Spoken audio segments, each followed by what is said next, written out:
ನಮಸ್ಕಾರ, ನಾನು ರಂಜಿತ್ ಶ್ರೀಯಾರ. ನಾವು ಕಾಶ್ಮೀರದಲ್ಲಿ ಸುಮಾರು 17ನೇ ದಿನ ಇವತ್ತು. ಭಾರತ ಮತ್ತು ಪಾಕಿಸ್ತಾನದ ನಡುವಿನ ಈ ಉದ್ವಿಗ್ನ ಪರಿಸ್ಥಿತಿ ಪಾಕಿಸ್ತಾನ ಭಾರತದ ಬೆನ್ನಿಗೆ ಚೂರಿ ಹಾಕಿದೆ. ನಾವು ಕದನ ವಿರಾಮವನ್ನು ಘೋಷಿಸ್ತೀವಿ ಅಂಥೇಳಿ ಬೆನ್ನಿಗೆ ಚೂರಿ ಹಾಕಿ ಭಾರತೀಯರ ಗಡಿ ಭಾಗದ ಜನರ ಬದುಕನ್ನು ಮೂರಾ ಬಟ್ಟೆ ಮಾಡಿಬಿಟ್ಟಿದೆ. ನೋಡಿ, ಭಾರತೀಯ ಸೇನೆ ನಿನ್ನೆ ಪಾಕಿಸ್ತಾನ ಕದನ ವಿರಾಮವನ್ನು ಘೋಷಣೆ ಮಾಡ್ತು, ಮತ್ತೆ ಗುಂಡಿನ ದಾಳಿ ಆಗೋದಿಲ್ಲ ಅನ್ನೋ ಕಾರಣಕ್ಕೋಸ್ಕರ ಎಲ್ಲ ಕಡೆಗಳಲ್ಲೂ ಕೂಡ ಬ್ಲ್ಯಾಕ್ಔಟ್ ಏನಿತ್ತು ಅದನ್ನು ಸ್ಟೆಪ್ ಡೌನ್ ಮಾಡಿದರು. ಹಾಗೆ ಅದ್ರ ಜೊತೆಗೆ ಭಾರತೀಯ ಸೇನೆಯ ಎಲ್ಲ ಸೇನಾ ಆಪರೇಷನ್ಗಳು ಕೂಡ ಸ್ಥಗಿತ ಆಗಿತ್ತು. ಇಂಥ ಸರಿಯಾದ ಸಮಯ ಅಂತ ಅಂದ್ಕೊಂಡು ಪಾಕಿಸ್ತಾನ ಸೇನೆ ಮಾಡಿರುವಂಥ ಕುಕೃತ್ಯ ಆ ಸ್ಥಳದಲ್ಲಿ ನಾನಿದ್ದೀನಿ.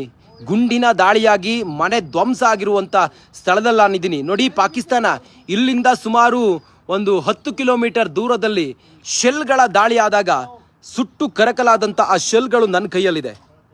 ಪಾಕಿಸ್ತಾನ ಸೇನೆ ತನ್ನ ಗಡಿಯಿಂದ ಹಾಜಿಪುರ್ ಅಂತೇಳಿ ಇಲ್ಲಿಂದ ಸುಮಾರು 10 ಕಿಲೋಮೀಟರ್ ದೂರ ಹೋದರೆ ಭಾರತದ ಬಾರ್ಡರ್, ಅದು ಚಾವುಂಡಾ ಅನ್ನೋ ಗ್ರಾಮ ಭಾರತದ್ದು, ಆ ಕಡೆ ಇರೋದು ಹಾಜಿಪುರ ಅಂತ. ಹಾಜಿಪುರದಲ್ಲಿ ಪಾಕಿಸ್ತಾನ ಸೇನೆ ಈ ಶೆಲ್ಗಳನ್ನು ಇಲ್ಲಿನ ನಿವಾಸಿಗಳ ಮನೆ ಮೇಲೆ, ನಾಗರಿಕರನ್ನು ಗುರಿಯಾಗಿಸಿಕೊಂಡು ಮಾಡಿದಂಥ ದಾಳಿಯಲ್ಲಿ ಮನೆ ಹೇಗೆ ಸುಟ್ಟು ಕರಕಲಾಗಿದೆ ಮತ್ತು ಮನೆಯ ಈ ವಿಧ್ವಂಸ ಕೃತ್ಯದಿಂದ ಛಿದ್ರವಾಗಿರುವಂಥ ಮನೆಯನ್ನು ಕೂಡ ನಾನು ಇವತ್ತು ಎಕ್ಸ್ಪ್ಲೋರ್ ಮಾಡ್ತಾ ಹೋಗ್ತೀನಿ ಇದೇ ಶೆಲ್ಗಳ ಮೂಲಕ. ಇವುಗಳ ರೇಂಜ್ ಸುಮಾರು ಒಂದು 20 ಕಿಲೋಮೀಟರ್ ಇರುತ್ತೆ. ಈ ಶೆಲ್ಗಳು ಎಲ್ಲ ಪೀಸ್ ಆಗಿದ್ದಾವೆ. ಈ ಶೆಲ್ಗಳ ರೇಂಜ್ 20 ಕಿಲೋಮೀಟರ್ವರೆಗೂ ಇರುತ್ತೆ. ಇಲ್ಲಿಂದ 10 ಕಿಲೋಮೀಟರ್ ದೂರ ಹೋದರೆ ಹಾಜಿಪುರದಲ್ಲಿ ಪಾಕಿಸ್ತಾನ ಸೇನೆ ಬೆಳಿಗ್ಗೆ 5 ಗಂಟೆ ಸುಮಾರಿಗೆ ಅಟ್ಯಾಕ್ ಮಾಡಿದೆ. ಅಟ್ಯಾಕ್ ಮಾಡಿದ್ರಿಂದಾಗಿ ಮನೆ ಹೆಂಗಾಗಿದೆ ಕೇಳಿದರೆ, ನೋಡಿ, ಮನೆ ಎಲ್ಲ ಸುಟ್ಟು ಹೋಗಿದೆ ಅಂತ ಹೇಳಿದರೆ ಈ ಗನ್ ಬುಲೆಟ್ ಬಿದ್ದು ಗುಂಡಿನ ದಾಳಿ, ಶೆಲ್ನ ದಾಳಿಗೆ ಮನೆ ಹೇಗಾಗಿದೆ ನೋಡಿ. ಮೇಲ್ಗಡೆ ಒಂದು 5-6 ಪಾರಿವಾಳಗಳು ಸತ್ತು ಬಿದ್ದಿದ್ವು. ಮನೆಯಲ್ಲಿ ಪಾರಿವಾಳವನ್ನು ಸಾಕಿದ್ರು. ಆ ರೇಂಜ್ ಹೇಗಿದೆ ಅಂತ ಕೇಳಿದರೆ ಮರದ ತುಂಡುಗಳೆಲ್ಲವೂ ಕೂಡ ಸೀಳ್ಕೊಂಡು ಹೋಗಿರೋದನ್ನು ನೋಡಿ. 5 ಗಂಟೆ ಸುಮಾರಿಗೆ ಅವರೆಲ್ಲರೂ ಕೂಡ ಶಬ್ದ ಕೇಳುತ್ತೆ. ಶಬ್ದ ಕೇಳಿದಾಗ ಏನಾಯಿತು ಅಂತ ಗೊತ್ತಿಲ್ಲ. ಆ ಕಡೆ ನೋಡಿ, ನಾನು ಆ ಕಡೆ ತೋರಿಸ್ತೀನಲ್ಲ, ಈ ಕಡೆಗೆ ಅಲ್ಲಿ ಹಾಜಿಪುರ, ಇದೇ ಬೆಟ್ಟ, ಇದೇ ಪಹಾಡ್ ಇದೆಯಲ್ಲ, ಪಹಾಡ್ನ ಆ ಕಡೆಗಿರೋದೇ ಪಾಕಿಸ್ತಾನ ಹಾಜಿಪುರ್ ಅನ್ನುವ, ಪಾಕಿಸ್ತಾನದ ಹಾಜಿಪುರ್ ಎನ್ನುವ ಊರು. ಆ ಊರಿನಿಂದ ಸುಮಾರು 10 ಕಿಲೋಮೀಟರ್ ದೂರದಲ್ಲಿ ನಾವು ಬಾಂಡಿ ಅನ್ನುವ ಈ ಊರಿನಲ್ಲಿದ್ದೀವಿ. ಬಾಂಡಿ ಅನ್ನೋದು ನಾನು ನಿಂತಿರುವಂಥ ಈ ಜಾಗ. ಬಾಂಡಿಯನ್ನು ಗುರಿಯಾಗಿಸಿ, ನಾಗರಿಕರನ್ನು ಗುರಿಯಾಗಿಸಿ ಪಾಕಿಸ್ತಾನ ಸೇನೆ ಮಾಡಿದಂತಹ ಅಟ್ಯಾಕ್ನಲ್ಲಿ ಇಲ್ಲಿ ನಾಗರಿಕರ ಮನೆಗಳೆಲ್ಲವೂ ಕೂಡ ಈಗ ಸಂಪೂರ್ಣ ಛಿದ್ರವಾಗಿರೋದು. ಗುಂಡು ತಗುಲಿ, ಇಲ್ಲಿ ನೋಡಿ, ಗುಂಡು ತಗುಲಿ ಇದೆಷ್ಟು ಡೀಪಾಗಿ ಹೊಕ್ಕಿದೆ ಅನ್ನೋದನ್ನು ನೋಡಿ. ಸುಮಾರು ಒಂದು 5 ಗಂಟೆ ಸುಮಾರಿಗೆ ಅವರೆಲ್ಲರೂ ಕೂಡ ಮನೆಯಲ್ಲಿದ್ದವರು ಏನಾಯಿತು ಅಂತೇಳಿ ನೋಡೋದ್ರೊಳಗಡೆ ಗುಂಡಿನ ಶಬ್ದ, ಸ್ಫೋಟದ ಶಬ್ದ, ಈ ರೀತಿಯ ಶೆಲ್ಗಳ ಅಟ್ಯಾಕ್ ಆಗುತ್ತೆ. ಅವರೆಲ್ಲರೂ ಕೂಡ ಆಗ ತಕ್ಷಣಕ್ಕೆ ಮನೆಯವರೆಲ್ಲರೂ ಕೂಡ ಒಳಗಡೆ ಒಂದು ಬಂಕರ್ ಇದೆ, ಬಂಕರ್ನ ಒಳಗಡೆ ಹೊಕ್ಕೊಳ್ತಾರೆ. ಅವರು ಬಂಕರ್ನ ಒಳಗಡೆ ಅವಿತ್ಕೊಳ್ತಾರೆ. ಇಲ್ಲದೇ ಇದ್ದರೆ ಅವ್ರ ಮನೆಯವರಿಗೆಲ್ಲರಿಗೂ ಕೂಡ ಗುಂಡು ತಗುಲ್ತಾ ಇತ್ತು. ಅವರು ಎಲ್ಲರೂ ಕೂಡ ದಾರುಣವಾಗಿ ಸಾವನ್ನಪ್ತಾ ಇದ್ರು. ಆದರೆ ಹಾಗಾಗಿಲ್ಲ ನೋಡಿ, ಗ್ಲಾಸ್ ಪೀಸೆಲ್ಲ ಬಿದ್ದು ಒಡೆದೋಗಿರೋದು ನೋಡಿ. ಇದು ಪಾಕಿಸ್ತಾನದ ದಾಳಿಗೆ ಆಗಿರುವಂಥ ಹಾನಿ. ಇದು ಈ ರೀತಿಯ ಬಂಕರ್ನಲ್ಲಿ ಅವರು ಅವಿತುಕೊಳ್ತಾರೆ, ಆಶ್ರಯವನ್ನು ಪಡಿತಾರೆ. ಇದೇ ಬಂಕರ್ ಹೆಂಗಿದೆ ನೋಡಿ, ಬಂಕರ್, ಈ ಕಲ್ಲಿನ ಬಂಕರ್ ಇದು. ಈ ಬಂಕರ್ನ ಒಳಗಡೆ ಹೋಗಿ ಅವರು ಆಶ್ರಯವನ್ನು ಪಡೆದರು. ಹಾಗಾಗಿ ಅವರಿಗೇನು ಕೂಡ ಆಗಿಲ್ಲ. 1988ರಲ್ಲಿ ಈ ರೀತಿಯ ದಾಳಿ ಆಗಿತ್ತು ಅನ್ನೋದನ್ನು ಆ ಮನೆಯವರೆಲ್ಲರೂ ಕೂಡ ಹೇಳ್ತಾರೆ. ಇಷ್ಟು ಡೀಪಾಗಿ ಆಗಿರಲಿಲ್ಲ. ಇದೇ ನೋಡಿ, ಇದೇ ಬಂಕರ್. ಈ ಬಂಕರ್ನಲ್ಲಿ ಅವರು ಇಡೀ ದಿನ ಕಳೀತಾರೆ. ಭಾರತೀಯ ಸೇನೆ ಬರುತ್ತೆ. ಅವರೆಲ್ಲರೂ ಕೂಡ ಆನಂತರ ಇಲ್ಲಿಂದ ಬೇರೆ ಕಡೆಗೆ ಶಿಫ್ಟ್ ಆಗ್ತಾರೆ. ಇದು ಹಿಂಗಾಯ್ತಲ್ಲ, ಹಿಂಗಾದಾಗ ಸುಮಾರು ಒಂದು ಗಂಟೆಗಳ ಕಾಲ ಇಲ್ಲಿ ದಾಳಿ ಆಯಿತು ಅನ್ನೋದ್ರ ಬಗ್ಗೆ ಅವ್ರ ಮನೆಯವರೆಲ್ಲರೂ ಹೇಳ್ತಾರೆ. ನಾನು ಮೇಲ್ಗಡೆ ಹೋಗ್ತೀನಿ. ಈಗ ದಾಳಿ ಆಯ್ತಲ್ಲ, ಆ ಮನೆಯ ಮೇಲ್ಗಡೆ ಹೋಗ್ತೀನಿ ನಾನು. ಮನೆ ಒಳಗಡೆ ಎಲ್ಲ ಚಲಾಪಿಲಿ ಆಗಿರೋದಿದು. ಪಾಕಿಸ್ತಾನದ ಸೇನೆಯ ಅಪ್ರಚೋದಿತ ಗುಂಡಿನ ದಾಳಿಗೆ ಮನೆ ಧ್ವಂಸ ಆಗಿರೋದನ್ನು ನೀವೀಗ ನೋಡ್ತಾ ಇದ್ದೀರಿ. ಸೇನೆಯನ್ನು ಅವರಿಗೆ ಟಚ್ ಮಾಡೋದಕ್ಕೂ ಆಗೋದಿಲ್ಲ. ಹಾಗಾಗಿ ಅವರು ಈ ರೀತಿ ಅಮಾಯಕರನ್ನು, ನಾಗರಿಕರನ್ನು ಗುರಿಯಾಗಿಸಿಕೊಂಡು ದಾಳಿ ಮಾಡ್ತಾರೆ. ನಾಗರಿಕರನ್ನು ಗುರಿಯಾಗಿಸಿಕೊಂಡು ದಾಳಿ ಮಾಡಿ ಶೆಲ್, ಸುಧಾರಿತ ಶಸ್ತ್ರಾಸ್ತ್ರಗಳಿಂದ ಅಥವಾ ಅಲ್ಲಿಂದ ಸ್ಫೋಟಕಗಳನ್ನು ಈ ಕಡೆ ಹಾರಿಸುವ ಮೂಲಕ ಅವರು ಇಲ್ಲಿ ಎಲ್ಲವನ್ನು ಛಿದ್ರ ಮಾಡಿದ್ದಾರೆ. ನೋಡಿ, ನೀವು ನೋಡ್ತಾ ಇದ್ದೀರಲ್ಲ, ಮನೆಯೆಲ್ಲ ನೋಡಿ ಗುಂಡಿನ ದಾಳಿಯಾಗಿ ಮನೆಯೆಲ್ಲ ಛಿದ್ರ ಆಗಿರೋದು. 3 ಜನ ಇಲ್ಲಿ ವಾಸ ಇದ್ದಂತೆ. ಸುಮಾರು 4 ಮನೆಗಳು ಸಂಪೂರ್ಣವಾಗಿ ಧ್ವಂಸ ಆಗಿ ಹೋಗಿದ್ದಾವೆ.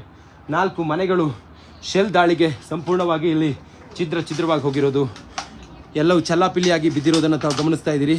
ಇದು ಪಾಕಿಸ್ತಾನದ ಆ ಕಡೆಯಿಂದ ನೋಡಿ, ಹಾಜಿಪುರ್ ಎನ್ನುವ ಪಾಕಿಸ್ತಾನದ ಊರಿನಿಂದ LOC ಲೈನ್ ಆಫ್ ಕಂಟ್ರೋಲ್, ಅದು ಲೈನ್ ಆಫ್ ಕಂಟ್ರೋಲ್ನಿಂದ ಬಂದಂಥ ಗುಂಡು ಶೆಲ್. ಇದೇ ಶೆಲ್ ಅಂದರೆ ಬೇರೆನಲ್ಲ, ಇದೀಗ ಇಲ್ಲಿ ಬಂದು ಬ್ಲಾಸ್ಟ್ ಆಗಿದೆ. ಇದೇ ಶೆಲ್ ಇಲ್ಲಿ ಬಂದು ಬ್ಲಾಸ್ಟ್ ಆಗಿ ಹೀಗೆಲ್ಲ ಆಗಿರೋದು.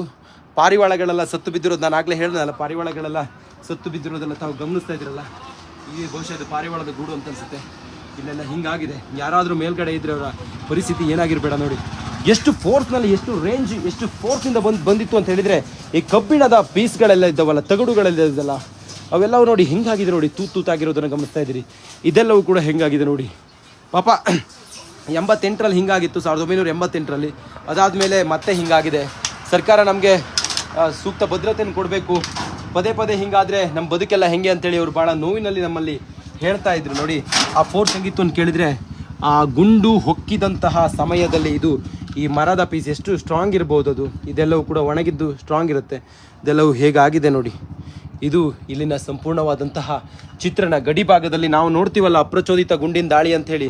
ಅಪ್ರಚೋದಿತ ಗುಂಡಿನ ದಾಳಿ ಆದಾಗ ಏನಾಗುತ್ತೆ ಕೇಳಿದ್ರೆ, ನಾಗರಿಕರನ್ನು ಟಾರ್ಗೆಟ್ ಮಾಡ್ತಾರೆ, ಎರ್ರಬಿರ್ರಿ ಫೈರಿಂಗ್ ಆಗುತ್ತೆ. ಎರ್ರಬಿರ್ರಿ ಫೈರಿಂಗ್ ಆಗಿ ಜನ ಏನು ಎತ್ತ ಆರ್ಮಿ ಯಾವುದನ್ನು ಕೂಡ ಲೆಕ್ಕಿಸೋದಿಲ್ಲ. ನಿನ್ನೆ ಆದಂಥ ದಾಳಿಯಲ್ಲಿ ಸುಮಾರು ಒಂದು 5 ಜನ ಮೃತಪಟ್ಟಿದ್ದಾರೆ. ನಿನ್ನೆ ಆದಂಥ ದಾಳಿಯಲ್ಲಿ ಒಬ್ಬರು ಆಫೀಸರ್ ಕೂಡ ಮೃತಪಟ್ಟಿದ್ದಾರೆ. ನಾವು ಬೆಳಿಗ್ಗೆಯಿಂದ ಅದನ್ನು ನಿಮಗೆ ತೋರಿಸ್ತಾ ಇದ್ವಿ. ಹಾಗೆ 4 ಜನ ಸಿವಿಲಿಯನ್ನು, ಒಬ್ಬರು ಆಫೀಸರ್, ಒಟ್ಟು 5 ಜನ ಮೃತಪಟ್ಟಿದ್ದಾರೆ. ಆದರೆ ಅದೃಷ್ಟವಶಾತ್ ಇಲ್ಲೊಂದು 4 ಮನೆಗೇನು ಗುಂಡು ರಾತ್ರಿ ತಗಲಿದೆಯಲ್ಲ, ಆವಾಗ ಯಾರಿಗೇನೂ ಆಗಿಲ್ಲ. ಅವರೆಲ್ಲರೂ ಕೂಡ ಒಳಗಡೆ ಹೋಗಿ ಆಶ್ರಯ ಪಡೆದುಕೊಂಡಿದ್ರು. ಹಾಗಾಗಿ ಅವರಿಗೇನೂ ಕೂಡ ಪ್ರಾಣಹಾನಿಯಾಗಿಲ್ಲ. ಆದರೆ ಅವರು ಭಯದಲ್ಲಿದ್ದಾರೆ, ಆತಂಕದಲ್ಲಿದ್ದಾರೆ. ಏನು ಹಿಂಗಾದರೆ ಸುಮಾರೊಂದು 28 ವರ್ಷ ಆಗಿದೆ ಇಲ್ಲಿ ಮತ್ತೊಂದು ಸಲ ಹಿಂಗಾಗಿ. ಹಿಂದೆ ಒಂದು ಸಲ ಆಗಿತ್ತು, ಅದಾದಮೇಲೆ ಹಿಂಗೆ ಆಗಿರೋದಂತ ನೋಡಿ. ಕಬ್ಬಿಣ ಈ ತಗಡುಗಳೆಲ್ಲವೂ ಕೂಡ ತೂತಾಗಿ ಹೋಗಿರೋದನ್ನು ತಾವು ನೋಡ್ತಾ ಇದ್ದೀರಿ. ಇದು ಗುಂಡಿನ ದಾಳಿಗೆ, ಶೆಲ್ಗಳ ದಾಳಿಗೆ ಆಗಿರುವಂಥ ಹಾನಿ ಇದು. ಪಾಪ ಕಣ್ಣೀರು ಹಾಕ್ತಾ ಇದ್ದಾರೆ ಅವರು. ಮನೆ ಮಕ್ಕಳೆಲ್ಲ ಇದ್ದಾರೆ. ಏನಾದರೂ ಹೆಚ್ಚು ಕಮ್ಮಿ ಆಗಿದ್ರೆ ಹೇಗೆ ಅಂತೇಳಿ ಅವರೆಲ್ಲರೂ ಕೂಡ ಭಾಳ ನೋವಿನಲ್ಲಿ ನಮ್ಮ ಜೊತೆ ಮಾತಾಡ್ತಾ ಇದ್ರು. ಸಿಮೆಂಟ್ ಎಲ್ಲವೂ ಕೂಡ ಕಿತ್ತೋಗಿರೋದನ್ನು ತಾವು ನೋಡ್ತಾ ಇದ್ದೀರಿ. ಇಲ್ಲೊಂದು ರೂಮನ್ನು ತೋರಿಸ್ತೀನಿ, ರೂಮ್ ಹೇಗಿದೆ ಅಂತ ನೀವು ನೋಡಿ ಒಂದ್ಸಲ. ಹೇಗೆ ಫೋರ್ಸ್ನಿಂದ ಗ್ಲಾಸ್ ಎಲ್ಲ ಇಲ್ಲಿ ಬಿದ್ದು ಪುಡಿ ಪುಡಿ ಆಗಿರೋದನ್ನು ಕೂಡ ನೀವು ನೋಡ್ಬೋದು. ಇಲ್ಲಿ ಆ ಕಡೆಯಿಂದ ಗುಂಡು ಸುಮಾರು ಹೊತ್ತಿಗೆ ಚಕಮಕಿಯಲ್ಲಿ ಆದಂಥ ದಾಳಿಯಲ್ಲಿ ಭಾರತೀಯ ಸೇನೆ ಕೂಡ ನಿರಂತರವಾಗಿ ಪ್ರತಿದಾಳಿಯನ್ನು ಮಾಡ್ತಾ ಇತ್ತು. ಆದರೆ ಅವರು ಮಾಡಿದ ದಾಳಿ ಆರಂಭದಲ್ಲಿ ಬಂತಲ್ಲ, ಸುಮಾರು ಅರ್ಧ ಗಂಟೆಗಳ ಕಾಲ ಹಿಂಗೆ ಆಗಿತ್ತು ಅನ್ನೋದನ್ನು ಅವರು ಹೇಳ್ತಾ ಇದ್ರು.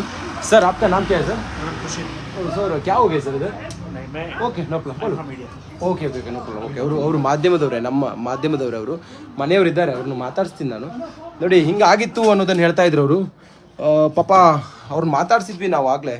ಮಾತಾಡಿಸಿದಾಗ ಅವರು ಹಿಂಗಾಯಿತು ಹಿಂಗೆ ಅನ್ನೋದನ್ನು ಹೇಳ್ತಾ ಇದ್ರು ನೋಡಿ. ಇದು ಇಲ್ಲಿನ ಚಿತ್ರಣ. ಅವ್ರನ್ನ ಒಂದ್ಸಲ ಮಾತಾಡಿಸ್ತೀನಿ ನಿಮಗೆ. ಅವರೇ ಹೇಳ್ತಾರೆ ಏನು ಎತ್ತ ಅನ್ನೋದನ್ನು, ಅವರೇ ನಿಮಗೆ ಒಂದು ಸಲ ಹೇಳ್ತಾರೆ. ಅವ್ರನ್ನೇ ಒಂದು ಸಲ ಮಾತಾಡಿಸೋ ಪ್ರಯತ್ನ ನಾನು ಮಾಡ್ತೀನಿ. Hi sir. ನೋಡಿ, ಈ ದಾಳಿಯಲ್ಲಿ ಸುಟ್ಟು ಅಥವಾ ಛಿದ್ರವಾಗಿರುವಂಥ ಮನೆ, ಆ ಮನೆಯ ಚಿತ್ರಣ ಅದು ಹೀಗಿದೆ ಅನ್ನೋದರ ಒಂದು ನೋಡಿ. ಹಿಂಗಾಗಿತ್ತು ನೋಡಿ, ಹೀಗಾಗಿದೆ. ಸಂಪೂರ್ಣ ಚಿತ್ರವಾಗಿರುವಂಥ ಮನೆಯನ್ನು ತಾವು ಗಮನಿಸ್ತಾ ಇದ್ದೀರಿ. ಇದೇ ಇಲ್ಲಿನ ಸದ್ಯದ ಚಿತ್ರಣ. ಇದೊಂದು ಮನೆ ನಾವು ತೋರಿಸ್ತಾ ಇದ್ದೀವಿ. ಈ ರೀತಿ 10 ಮನೆಗಳಿಗೆ ಹಿಂಗಾಗಿದೆ. ಸರ್ಜಿ इधर आओ Sarji. Sarji 1 minute. Sarji 1 minute. Sir कितना बजे खो गए सर? इवरे मने ओनर इवरे ने 5 बजे क्या हो गए सर? वही से बहुत ये भारी मोटर वहाँ से आए सर. ये मोटर है, ये मोटर. जी जी हाँ यही है. हाँ ब्लास्ट होता है ये मोटर, इधर ब्लास्ट होता है. ब्लास्ट होता है वहाँ से वो फेंक देना ऊपर से, तो यहाँ पे ब्लास्ट होता है. यहाँ पे गिरा, अच्छा ऊपर गिरे, उस साइड गिरे. कितना घर है इधर सर? इधर 3 घर है सर. पहले कितने साल में हो गए सर? पहले वो 91 में हुआ था, तब हम शायद पैदा भी नहीं हुए थे सर. तो अभी जो कल हो गया सुबह 5 बजे, वो तो बहुत ही भयानक. हमारा हम तो कभी उसको बोल नहीं सकते. घर में कितना लोग हैं सर आप? हम कम से कम 30 बंदे हैं. 30 बंदे. वो बंकर है ना सर? वही क्या सर? जी हाँ, वो बरांडा है सर. बरांडा है, उसको हमने आप बंकर की तरह बनाया. खाना पीना पूरा उधर है? पूरा वहीं पे. ओके. जैसे भी कुछ होता है ना, हल्का सा भी धमाका होता है ना, हम डर के मारे उसी के नीचे जो है ना घुस जाते हैं सर, अपनी जान बचाने के लिए. जी जी. कितना टाइम अटैक हो गए सर? ये बहुत आधे घंटे में तो बहुत हो गया सर. सुबह 5 बजे कम से कम कंटिन्यूअस फायरिंग.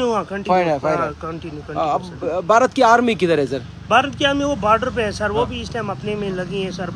वो भी अब कहाँ देखेंगे. इतना हम कम से कम शेल्टर होना चाहिए. अगर गवर्नमेंट ने उस टाइम सोचा होता, कम से कम शेल्टर हमें दिया होता, तो हम भी थोड़ा जो है Okay, छुपने अभी हम भाग गए, अभी हम बारामूला से सुबह हमें न्यूज आया कि आपका मकान ಎಸ್ ये डैमेज हो चुका है ಥ್ಯಾಂಕ್ सर। ಯು ಥ್ಯಾಂಕ್ तभी ಯು हम आए। ಎಸ್ ಎಸ್ ಎಸ್ ನೋಡಿ, ಇದು ಅವರು ರಾತ್ರಿ ಏನಾಯ್ತು ಅನ್ನೋದ್ರ ಬಗ್ಗೆ ಅವರು ನಮ್ಮ ಜೊತೆಲಿ ಮಾತಾಡ್ತಾ ಹೇಳ್ತಿದ್ದಂಥದ್ದು ನೋಡಿ. ಫೈರಿಂಗ್ ಮತ್ತೆ ಸ್ಟಾರ್ಟ್ ಆಯ್ತಾ? ಮತ್ತೆ ಫೈರಿಂಗ್ ಸ್ಟಾರ್ಟ್ ಆಗಿದೆ. ನಾವು ಇಲ್ಲಿಂದ ಮೂವ್ ಆಗ್ತಾ ಇದ್ದೀವಿ ಈಗ. ಮತ್ತೆ ಶಬ್ದ ಕೇಳಿಸ್ತಾ ಇದೆ. ಫೈರಿಂಗ್ ಸ್ಟಾರ್ಟ್ ಆಗಿದೆ. ಮಂಜು, ಫೈರಿಂಗ್ ಸ್ಟಾರ್ಟ್ ಆಗಿದೆ, ಮತ್ತೆ ಫೈರಿಂಗ್ ಸ್ಟಾರ್ಟ್ ಆಗಿದೆ ಅನ್ನೋದನ್ನ ಅವ್ರು ಹೇಳ್ತಾ ಇದ್ರು. ನಾವೀಗ ಮತ್ತೆ ಇಲ್ಲಿಂದ ಮೂವ್ ಆಗ್ತಾ ಇದ್ದೀವಿ. ಲಕ್ಷ್ಮಿ, ಲೋಗೋ ಫೈರಿಂಗ್ ಸ್ಟಾರ್ಟ್ ಆಗಿದೆ, ಬಂಕರ್ಗೆ ಹೋಗಿ. ನೋಡಿ, ಪಾಕಿಸ್ತಾನದ ಹೀನ ಕೃತ್ಯ ಹೆಂಗಿದೆ ಅಂತ ಹೇಳಿದರೆ, ಕಪಟಿ ನಾಟಕ ಮಾಡಿ ಅಮೇರಿಕದ ಎದುರಿಗೆ ನಾವು ಫೈರಿಂಗ್ ನಾವು ಕದನ ವಿರಾಮವನ್ನು ಘೋಷಿಸ್ತೀವಿ ಅಂತೇಳಿ ಹೇಳಿದವರು ಈಗ ಮತ್ತೆ ಏನು ಮಾಡ್ತಿದ್ದಾರೆ ಅನ್ನೋದನ್ನು ತಾವು ಗಮನಿಸ್ತಾ ಇದ್ದೀರಲ್ಲ. ಇದು ಪಾಕಿಸ್ತಾನದ ಅಸಲಿ ಮುಖ. ರಿಪಬ್ಲಿಕ್ ಕನ್ನಡ ಸುಮಾರು ಒಂದು 17 ದಿನದಿಂದ ಇಲ್ಲೇ ಇದ್ದು ಚಿತ್ರಣವನ್ನು ನಾವು ನಿಮಗೆ ತೋರಿಸುವಂಥ ಪ್ರಯತ್ನವನ್ನು ಮಾಡ್ತಾ ಇದ್ವಿ. ನೋಡಿ, ಎಂಥ ಹೀನ ರಾಷ್ಟ್ರ, ಎಂಥ ಪಾಪಿ ರಾಷ್ಟ್ರ. ಅಮಾಯಕರನ್ನು ಗುರಿಯಾಗಿಸಿಕೊಂಡು ದಾಳಿ ಮಾಡುತ್ತೆ, ಅಮಾಯಕರನ್ನು ಟಾರ್ಗೆಟ್ ಮಾಡ್ತಾರೆ. ಆ ಮೂಲಕ ಜನರಿಗೆ ಹಿಂಸೆ ಕೊಡೋದು ಪಾಪಿ ಪಾಕಿಸ್ತಾನ.